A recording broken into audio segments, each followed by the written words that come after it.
Hey, what's up guys? Good morning, Joey here. Thanks for tuning in. Today's video, we're gonna talk about how to balance on your hands. Let's get started. Here we go.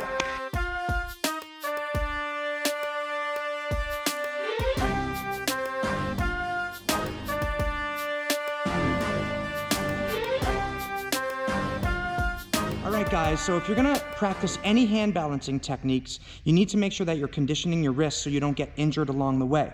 So I'm gonna give you an example of different ways that you can condition your wrists. Okay, so I like to start by having people use the wall.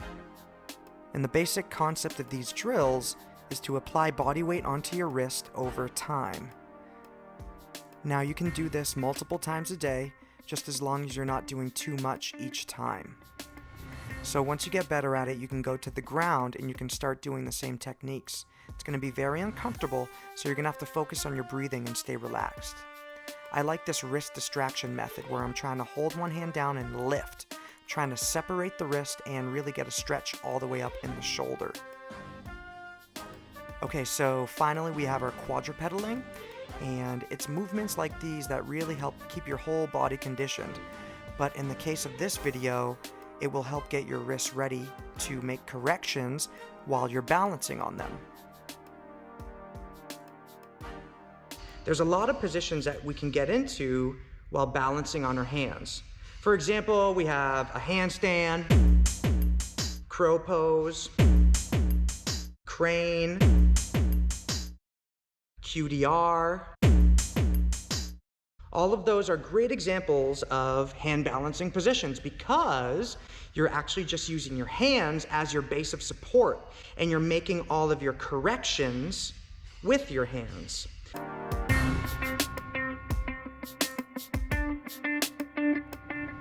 When I am standing, my feet are actually correcting my balance for me.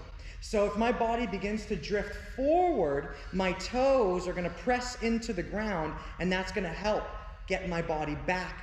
If I start falling backwards, I need to grip the ground with my toes, and I need to pull my body forward.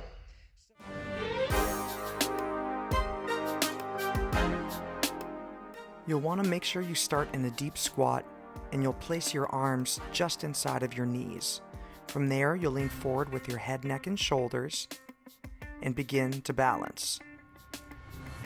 When I do this, I like to lift one foot first, waiting till I feel the balance in my wrist, then lift the other foot. The nice thing about practicing crow pose is that it gives you the sensation of making those corrections in your hands. And obviously that directly applies to when you're doing your handstand as well. You're going to want some experience kind of knowing what your hands should be doing when you're trying to make corrections. Now don't forget, when you're starting your handstand journey, to use the wall. We can go belly facing away, or you can have your belly facing the wall. Crane pose definitely takes a lot of strength, more specifically in the shoulders, and luckily from practicing your handstands, you'll have that shoulder strength. Notice how I'm positioning my knees right on the back of my triceps, as close to my armpits as I can get them. QDR is really fun. I really enjoy this one. It's a great transition to get to other positions on the ground. So when I start the QDR, you'll notice that I will be in a deep squat, move my legs to one side, and I'll rest the side of my torso onto my upper arm / elbow. So one more time, find the right spot and balance away. Make sure you hit the like button, subscribe, leave a comment.